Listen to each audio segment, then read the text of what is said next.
예수소망교회 주일예배 말씀입니다. 주의 재림을 소망하며 사는 성도의 삶. 데살로니가전서 5장 16절에서 18절 그리고 23절 말씀입니다. 항상 기뻐하라, 쉬지 말고 기도하라, 범사에 감사하라. 이것이 그리스도 예수 안에서 너희를 향하신 하나님의 뜻이니라. 23절 평강의 하나님이 친히 너희를 온전히 거룩하게 하시고 또 너희의 온 영과 혼과 몸이 우리 주 예수 그리스도께서 강림하실 때에 흠없게 보존되기를 원하노라. 오늘 데살로니가전서 5장의 말씀은 재림을 소망하며 살아가는 성도들에게 신앙생활에 대한 세 가지 실천사항을 말씀해주고 있습니다. 바로 이 세 가지, 기뻐하라, 쉬지 말고 기도하라, 범사에 감사하라, 이 실천사항은 바로 하나님께서 우리를 향하신 뜻이라는 것입니다. 그리고 이렇게 우리가 이러한 신앙생활을 해야 할 그 목적이 바로 23절에 평강의 하나님이 친히 너희를 온전히 거룩하게 하시고 또 너희의 온 영과 혼과 몸이 우리 주 예수 그리스도께서 강림하실 때 흠없게 보존되기를 원하노라. 우리의 영과 육이 온전히 흠없게 보존되기 위해서 주님의 재림을 소망하며 살아가는 성도들은 이러한 생활을 해야 한다고 바울은 권면하고 있습니다. 데살로니가는 바울의 그 2차 전도 여행 때 개척한 교회로 3주간에 걸쳐서 개척을 했지만 데살로니가에 있는 그 유대인들의 핍박으로 인해서 바울은 그곳을 떠날 수밖에 없었습니다. 그래서 디모데를 데살로니가 교회에 파송하고 이 데살로니가 전서를 썼는데 당시에 데살로니가 성도들에게는 많은 핍박과 박해가 있었습니다. 그 중에 그 데살로니가에는 그 황제 숭배와 신비 종교가 만연했는데 바로 디오니소스 숭배와 카베르스 숭배라는 토착 종교 영향이 강하게 작용하는 곳이었어요. 디오니소스 숭배는 이 디오니소스란 포도주의 신으로 번성하고 사람들에게 포도주를 통해서 그 포도주를 잘 재배할 수 있는 그런 방법을 알려주는 신이고 또 많은 그 포도나무가 번성하고 이런 풍요의 신이었습니다. 그래서 이 포도주를 많이 마시고 술이 취해서 사람들이 무분별한 그런 성적 타락을 가져왔고 또 이 카비루스 숭배라는 것은 이제 부활 신비적인 어떤 그런 부활 신앙과 연결돼 있었는데 내려오는 전설에 의하면은 그 카비루스라는 사람이 동생들에게 죽임을 당해서 다시 부활했는데 그 사람이 다시 돌아와서 사람을 구원한다는 내용이었습니다. 데살로니가 교회 성도들은 사도 바울이 전하는 예수님의 부활과 강림에 대해서 쉽게 이해하고 잘 알아들을 수 있었지만 또 이러한 그 숭배 사상으로 인해서 혼돈도 있었던 것 같습니다. 그래서 특별히 데살로니가 전서 후서는 바울이 주님의 재림과 부활에 관한 내용을 많이 전했던 것으로 이러한 사상의 배경이 있는 것입니다. 이러한 그 황제 숭배 사상과 신비 종교에 심취한 사람들 또 바울을 시기했던 유대인들이 이 데살로니가 교인들을 박해했기 때문에 바울은 에베소 성도들이 이러한 고난을 잘 극복하고 영적으로 흠없고 거룩한 성도들이 되기를 기도하고 있었고 또 성도들에게는 예수님의 재림을 소망하면서 그 고난을 잘 이겨나가야 할 것을 바라고 있는 것입니다. 결국 기뻐하고 기도하고 하나님 앞에 감사하는 이런 신앙생활은 우리에게 구원의 확신과 부활의 소망이 있다는 것으로서 이 땅에서 하나님의 나라를 체험하며 살아가는 것을 말합니다. 웨슬리 목사님은 사탄의 계략이라는 그 설교에서 사탄의 그 궁극적인 목적은 그리스도인으로부터 하나님의 나라를 탈취하는 것이라고 말합니다. 하나님의 나라란 로마서 14장 17절에 하나님의 나라는 먹는 것과 마시는 것이 아니요 오직 성령 안에 있는 의와 평강과 희락이라. 그래서 이 사탄은 의와 평강과 이 희락을 뺏어가려고 하고 있다는 것입니다. 하나님 성령 안에서 의와 평강과 기쁨을 파괴시키는 것이 사탄의 목적인데 파괴하는 것은 역순으로 이루어져서 기쁨을 파괴시키고 평강을 빼앗아가고 하나님과 인간의 그 의를 무너뜨리는 된다고 웨슬리 목사님은 말하고 있습니다. 결국은 이 십자가의 복음을 의심하게 하고 구원받았다는 것에 대해서 의심하게 만든다는 거죠. 그리고 낙담하고 그래서 결국은 하나님을 떠나게 되고, 거룩하신 하나님 앞에 우리는 너무나 죄를 많이 진 인간이기 때문에 또 우리가 그 하나님의 거룩하신데 우리가 그렇지 못하다는 생각을 하게 해서 좌절하게 하고 평안이 무너지고 결국은 사탄의 목적은 하나님과의 관계를 단절시키는 것이 목적인 것이죠. 그러나 우리가 거룩하게 되는 것은 우리 자신의 의의가 아니라 바로 예수님이 십자가의 그 보혈의 공로를 통해서 우리의 죄를 씻어 주심으로 예수님의 의로 말미암아 예수님의 그 의를 믿는 자가 바로 거룩하게 된다는 것을 우리는 말씀을 굳게 서야 합니다. 우리는 은혜를 받을 자격도 없는 죄인들인데 주님의 그 십자가의 그 은혜로 우리가 구원받았다는 것, 그것을 우리는 말씀을 단단히 붙잡아야 하는 것입니다. 이 세 가지 실천사항을 통해서 우리는 하나님 나라를 경험하고 종말의 시대를 살아가는 하나님의 자녀로서 흠없고 거룩한 자녀로 살아가는 그런 성도님들 되시기를 축원드립니다. 이제 이 세 가지 실천사항에 대해서 우리가 바울이 준 말씀을 통해서 알아보겠습니다. 첫째, 우리가 흠없고 거룩한 자녀로 살아가기 위해서 항상 기뻐하라고 권면합니다. 정말 우리가 어떻게 항상 기뻐할 수 있을까요? 여기서 기뻐한다는 것은 바로 영적인 기쁨을 말하는 것이죠. 세상이 주는 기쁨이 아니라 바로 주 안에서 누리는 기쁨을 말합니다. 그래서 항상 기뻐할 수 있는 거죠. 빌립보서 4장 4절에도 주 안에서 항상 기뻐하라, 내가 다시 말하노니 기뻐하라. 즉 하나님의 나라가 내 안에 임할 때, 하나님의 통치 가운데 우리가 순종하며 살아갈 때 우리는 주님이 주시는 기쁨과 참 평안을 누리며 살아갈 수 있다는 것입니다. 아까 웨슬리 목사님께서 하나님의 나라는 먹는 것과 마시는 것이 아니요 성령 안에서 의와 평강과 희락이라고 말씀하신 것처럼 바로 우리 안에 하나님의 통치가 이루어질 때 성령 안에서 의와 평강과 희락이 넘치며 우리는 그 기쁨들을 누릴 수 있는 것입니다. 그리고 이 기쁨은 바로 성령의 열매에 속하는데 갈라디아서 5장 22절에 오직 성령의 열매는 사랑과 희락과 화평과 오래 참음과 자비와 양선과 충성과 이 희락, 이 기쁨은 바로 성령이 주는 기쁨이라는 거죠. 그래서 우리 안에 이런 하나님의 나라가 임하고 주님이 주시는 기쁨이 충만할 때 우리는 눈에 보이는 이 세상의 환경에 지배되지 않습니다. 그래서 사도 바울은 그가 고난을 그렇게 많이 받았지만 하나님과의 관계를 통해서 그 기쁨을 누렸기 때문에 고린도후서 4장 7절과 8절에도 보면 이 보배를 질그릇에 가졌으니 이는 심히 큰 능력은 하나님께 있고 우리에게 있지 아니함을 알게 하려 함이라. 우리가 사방으로 우겨싸움을 당하여도 쌓이지 아니하며 답답한 일을 당하여도 낙심하지 아니하며 박해를 받아도 버림받지 아니하며 거꾸러뜨림을 당하여도 망하지 아니하고, 결국은 하나님과의 관계 안에서 주님이 주시는 그 기쁨을 갖고 있을 때 환경에 좌우되지 않는다고 바울은 고백합니다. 사실 우리는 세상에서 기쁨을 찾으려고 할 때가 너무나 많이 있는데 성도의 기쁨은 세상에서 오는 육체적인 기쁨이 아닌 영적인 기쁨을 우리 삶의 우선순위로 두고 이 기쁨을 누리는 자가 되어야 합니다. 그래서 우리는 이 세상적인 위로에 대해서, 세상이 주는 위로에 대해서는 절제해야 되는 거죠. 요한일서 2장 15절에도 이 세상이나 세상에 있는 것들을 사랑하지 말라. 누구든지 세상을 사랑하면 아버지의 사랑이 그 안에 있지 아니하니 이는 세상에 있는 모든 것이 육신의 정욕과 안목의 정욕과 이생의 자랑이니 다 아버지께로부터 온 것이 아니요 세상으로부터 온 것이라. 이 세상도 그 정욕도 지나가되 오직 하나님의 뜻을 행하는 자는 영원히 거하리라. 세상이 주는 유한한 기쁨이 아닌 영원한 기쁨을 누리는 자가 되어야 합니다. 우리는 이 세상에서 오래 살기를 바라거나 우리의 전생애가 세상의 기쁨으로 충만하게 채우고자 하려고 노력하기보다는 주님이 주시는 그 기쁨을 더 사모하고 더 확대시키려고 충만하려고 노력해야 됩니다. 우리가 그 주님이 주시는 기쁨, 충만한 기쁨을 누리지 못하는 것은 바로 우리의 잘못이죠.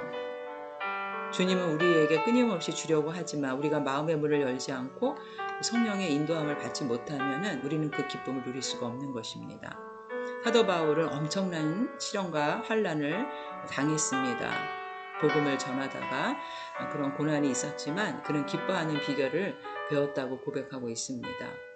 고린도후서 6장 4절에 오직 모든 일에 하나님의 일꾼으로 자천하여 많이 견디는 것과 환난과 궁핍과 고난과 매맞음과 갇힘과 난동과 수고로움과 자지 못함과 먹지 못한 가운데서도 무명한 자 같으나 유명한 자요 죽은 자 같으나 보라 우리가 살아있고 징계를 받는 자 같으나 죽임을 당하지 아니하고 근심하는 자 같으나 항상 기뻐하고 가난한 자 같으나 많은 사람을 부요하게 하고 아무것도 없는 자 같으나 모든 것을 가진 자로다.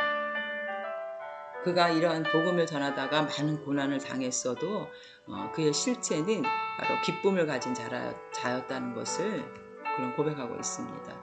그래서 우리는 이 세상의 염려의 마음을 빼앗겨서 우리의 마음이 나누어지지 않아야 합니다. 염려라는 단어는 헬라어로 메림나오라고 하는데 나누다라는 뜻이 있습니다. 우리가 염려를 하게 되면 우리의 마음이 나누어져서 하나님께로 온전히 향하는 마음이 세상으로 가고 또 반은 하나님에게로 가고 이렇게 나누어진다는 거죠.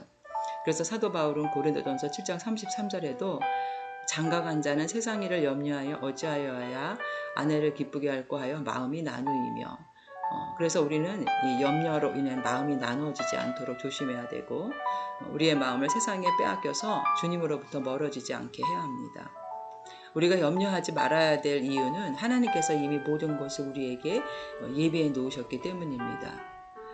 우리는 너희는 무엇을 먹을까 마실까 몸을 위하여 무엇을 입을까 염려하지 말라고 마태복음에서 말씀하고 계시죠. 결국 우리 하나님께서는 우리의 아버지가 되시기 때문에 염려하여 이르기를 무엇을 먹을까 마실까 무엇을 입을까 하지 말라 이는 다 이방인들이 구하는 것이라 너희 하늘 아버지께서 이 모든 것이 너희에게 있어야 할 줄을 아시느니라. 결국 하늘의 이 말씀은 하나님께서 우리 아버지가 되기 때문에 우리가 하나님의 자녀라는 사실을 우리는 잊지 말아야 합니다. 로마서 8장 32절에도 자기 아들을 아끼지 아니하시고 우리 모든 사람을 위하여 내주시니까 어찌 그 아들과 함께 모든 것을 우리에게 주시지 아니하겠느냐. 우리는 주님의 이 사랑을 온전히 붙들어야 합니다. 그래서 우리는 주님이 주시는 그 기쁨으로 충만하게 채워야 하는데 세상의 기쁨은 한시적이고 잠깐이지만은 주님이 주시는 기쁨은 끊임없이 솟아나는 기쁨입니다. 여기서 요한복음 7장 38절에 예수 그리스도께서는 나를 믿는 자는 그 배에서 생수의 강이 흘러나리라. 바로 이 생수의 강은 영혼의 근원적인 만족에서부터 흘러나오는 내적 기쁨을 말하고 있는데 이러한 기쁨은 예수님의 그 구속의 은혜를 입은 자들에게 위로부터 성령을 통해서 주어지는 것입니다. 로마서 8장 18절에도 보면 생각하건대 현재의 고난은 우리에게 나타날 영광과 비교할 수 없도다. 현재 우리가 이 세상에서 고난을 받더라도 우리에게는 영원한 천국, 구원의 축복이 있기 때문에 그거에 비하면 세상의 고난은 우리가 반드시 이겨낼 수 있다는 것이죠. 우리 성도들에게는 영원한 천국 구원의 축복을 이미 소유하고 있고 이제 우리 주님의 재림을 기다리고 있기 때문에 사도 바울은 세상의 모든 것들을 배설물로 여긴다고까지 고백을 했습니다. 이러한 기쁨을 충만히 누리시는 성도님들 되시기를 축원드립니다. 두 번째는 쉬지 말고 기도하라가 바로 바울이 주는 권면인데요.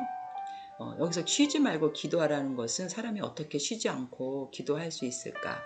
결국 이 뜻은 많은 시간을 주님 앞에 드리라는 의미보다는 항상 의지하라는 겁니다. 연약한 인간이기 때문에 하나님을 의지하고 모든 것을 주님께 물어보고 주님의 인도함을 받는 것, 주님의 임재함을 깨닫고 순종하는 것을 쉬지 말고 기도하라는 뜻으로 우리는 받아들여야 합니다.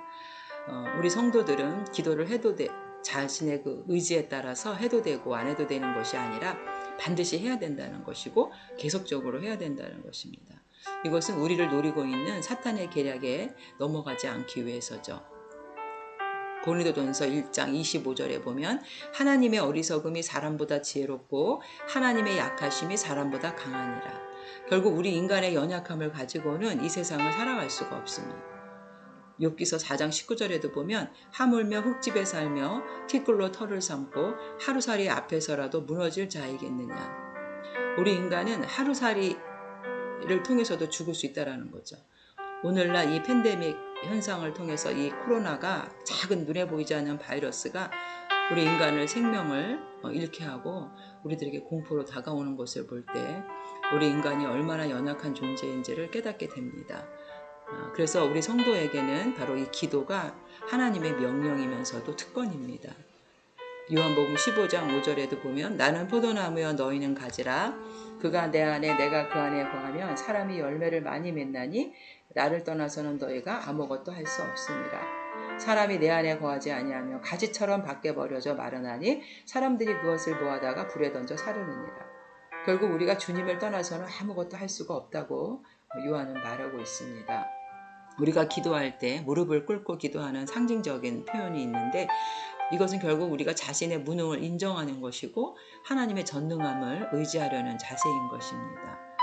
결국 기도란 하나님의 전지전능한 능력이 임하는 통로이기 때문에 우리는 그 주님을 의지하고 기도하면서 세상의 어려운 문제들을 해결해 나가야 될 줄로 믿습니다. 그리고 우리는 주님 앞에 죄인이 아니라 의인으로 칭의 인정해 주셨지만 예수님의 십자가의 보혈을 믿는 자마다 죄를 용서해 주셨기 때문에 의인이 되었지만 우리 안에는 우리가 죄의 뿌리, 죄성이 그래도 있어서 우리가 성화되어 가야 되는 존재입니다. 매 순간 우리의 그 연약함을 인정하고 하나님 앞에 도움을 필요로 해서 그리스도의 분량에까지 우리가 주님의 모습을 닮아가야 하기 때문에 우리는 기도해야 되고 그리고 우리는 하나님의 뜻을 알기 위해 기도하는 것입니다. 시편 25편 14절에도 보면 여호와의 친밀하심이 그를 경외하는 자들에게 있으며 그의 언약을 그들에게 보이시리로다. 우리가 주님의 뜻을 알아야 어떤 고난과 역경 가운데서도 그 고난을 이겨낼 수가 있는 것입니다. 여기서 그 쉬지 말고 기도하라라는 의미 속에는 밑바닥까지 이르도록 멈추지 않는다라는 뜻이 있습니다. 즉 밑바닥을 모르는 심연이라는 의미가 내포되어 있는데 결국 인간이 견디고 어렵고 이해할 수 없는 극한 상황에 있어서도 끊임없이 마음을 열고 기도해야 된다는 걸 강조하기 위해서 이러한 단어가 쓰였습니다. 결국 우리가 기도한다라는 의미는 많은 시간을 내서 기도한다라는 의미보다는 도무지 기뻐할 수도 용서할 수도 낙심만이 밀려오는 상황 가운데서도 기도를 멈추어서는 안 되는 것, 그것이 바로 쉬지 말고 기도하라는 뜻인 것입니다. 그리고 이 기도는 기도를 쉬지 말고 하라는 뜻 속에는 또 기도하라 속에 프로슈코마이라는 뜻이 있는데 개인의 그 자신의 필요를 구하는 기도가 아니라 예배하는 마음으로 하나님의 뜻에 초점을 맞추고 기도하라라는 그런 단어가 여기에 쓰였습니다. 결국 우리가 기도한다라는 것은 주기도문에도 나오지만 나의 필요를 채우는 기도가 아니라 하나님의 뜻이 이루어지기를 바라는 그런 하나님의 중심의 기도를 드려야 우리가 삶 속에서 주님의 뜻을 깨닫고 항상 기뻐할 수가 있기 때문에 이렇게 기도하는 것이 바로 기쁨을 유지할 수 있는 비결이 되는 것이죠. 마지막으로 바울은 세 번째로 범사에 감사하라. 즉 이 범사에 감사라는 말이 바로 하나님 앞에 영광을 돌리는 것인데 하나님이 우리를 지으신 목적은 우리가 정말 창조주 앞에 피조물로서 영광 돌리기 위해서 지어졌습니다. 그러나 우리가 모든 환경 가운데서도 늘 감사가 나오는 것은 아니죠. 어떻게 하면 우리가 모든 환경 가운데서 감사할 수 있을까요? 그것은 바로 하나님이 선하시다는 것을 깨달아서 그 목적과 뜻을 분명히 알 때 우리는 범사의 감사를 드릴 수가 있습니다. 시편 50편 23절에도 보면은 감사로 제사를 드리는 자가 나를 영화롭게 하나니 그의 행위를 옳게 하는 자에게 내가 하나님의 구원을 보이리라. 결국 감사는 하나님을 영화롭게 하는 거라고 말하고 있고 그런 사람들에게는 하나님께 구원해 주시는 거라고 말씀해 주고 있습니다. 결국 이 데살로니가 교회 성도들이 황제 숭배 사상, 즉 황제를 숭배해야 되는데 그렇지 않기 때문에 핍박하고 잡아들이고 고난받고 또 신비 종교가 이 사람들에게 영향을 끼치고 여러 가지 어려움에 처해 있었지만 그들이 이런 상황에서도 불평하지 않고 감사할 수 있는 방법은 그들을 구원하신 하나님이 선하시다는 사실을 그들은 깨달아야 했습니다. 결국 하나님의 섭리를 아는 자는 감사의 고백이 나올 수밖에 없는 거죠. 하나님은 고난을 통해서도 자신의 자녀들을 궁극적으로 선하게 인도하시고 또 훈련하신다는 것입니다. 때로는 고난이 그 사람의 믿음을 연단하고 더욱더 강건하게 하기 위한 도구로 사용될 때가 많이 있습니다. 창세기 50장 20절에 보면 요셉이 당신들은 나를 해하려 하였으나 하나님은 그것을 선으로 바꾸사 오늘과 같이 많은 백성의 생명을 구원하게 하시려 하셨나니. 사실 요셉은 죄가 있어서 애굽에 그 노예로 팔려간 것이 아니죠. 그러나 그것은 하나님의 섭리가 있었다는 것, 모든 고통의 순간들을 선으로 바꾸실 하나님을 믿었다고 요셉은 고백하고 있습니다. 이처럼 하나님께서 우리 인간들에게 내리는 고난과 역경은 때로는 하나님의 선한 섭리가 있다는 것을 우리는 알아야 되겠습니다. 그래서 바울은 로마서 8장 28절에 우리가 알거니와 하나님을 사랑하는 자, 곧 그 뜻대로 부르심을 입은 자들에게는 모든 것이 합력하여 선을 이루느니라.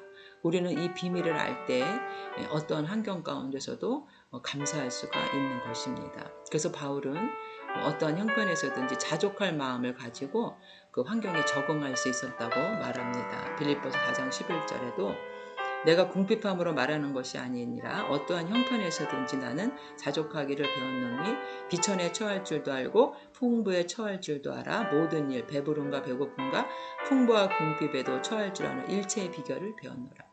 이것은 바로 바울이 부활의 소망을 갖고 있었기 때문에 선하신 주님 앞에 자신에게 닥쳐오는 모든 고난과 환경 가운데서도 자족할 수 있는 마음으로 하나님 앞에 감사드리고 영광을 올려드렸다는 것이죠.